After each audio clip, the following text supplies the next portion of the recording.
Well, we're looking forward to more fall-like weather, but I mean, we're really seeing a dramatic change overnight, especially in the hill country. Yeah, from going from almost record highs to, our first freeze of the season. I'm sure a lot of folks are not expecting it. So Yeah, so thank you for keeping us informed. When are the really cold temperatures coming in? Okay, so let's talk about your pets. So our furry friends. So this is how I want them to look like for tonight and tomorrow morning. Because our furry friends, please don't leave them outside tonight and especially tomorrow night. It is going to be extremely, extremely cold. And especially if you're in the hill country, we're talking about temperatures below 28 degrees. So that is a hard freeze. Now, today temperature wise was actually not bad. It was just a windy day. So before we got those cool temperatures, the cool front brought in those gusts. So right now we're looking at 69 degrees and winds are still at 16 miles per hour from the northeast. But it was a really nice day. We did register 74 degrees, which is where we should be this time of year. And our low was a little bit above average. So temperature wise, it was a great day. Now we're talking about much cooler temperatures. And if you're out in Wurtzfest, those gusts are still going on, especially in New Braunfels. You can see they're really not going to be winding down until Monday morning. So it is going to be a windy night tonight. And we're still looking at a drought. So that's why we had that high risk of fire danger for today due to those strong winds and the dry conditions. So we still have a red flag warning in effect until 9 p.m. this evening. We've got a wind advisory in effect until 6 p.m.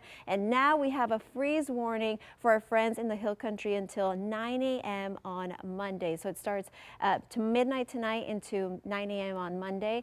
And you'll notice it stretches all throughout Oklahoma, East Texas, as you can see in Memphis.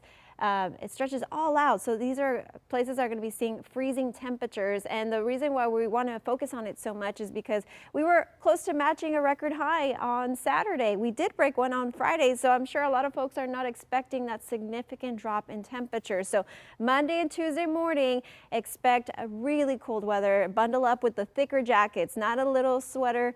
Grab the thick ones, right? So Tuesday, which is Veterans Day, is going to be our coldest day at 36 degrees. We'll be at least in the 50s by Wednesday and then 60s by Friday. But yeah, we are definitely feeling maybe like a taste of winter tomorrow morning. So with the feels like temperatures, this is with the winds included into our temperatures, it's going to feel like 25 degrees in Kerrville tomorrow morning, 27 in Fredericksburg, San Marcos, 33 in San Antonio. So it is going to be a cold, cold morning. Again, if you commute through bike, I would definitely recommend getting a ride because of those cold temps. So Veterans Day, starting off very, very cold. If you're doing anything for your Veterans Day, just make sure you are bundling up. We should be in the 50s by 9 a.m. and then 60s by 1 o'clock.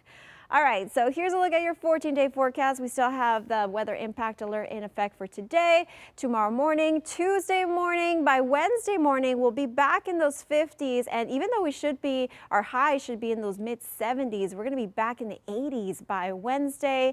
Morning lows will be in those comfortable 60s by Friday. So I would say Wednesday, Thursday, best days to go to Wurtzfest. And I know Vin Dog is very excited for the sweater weather.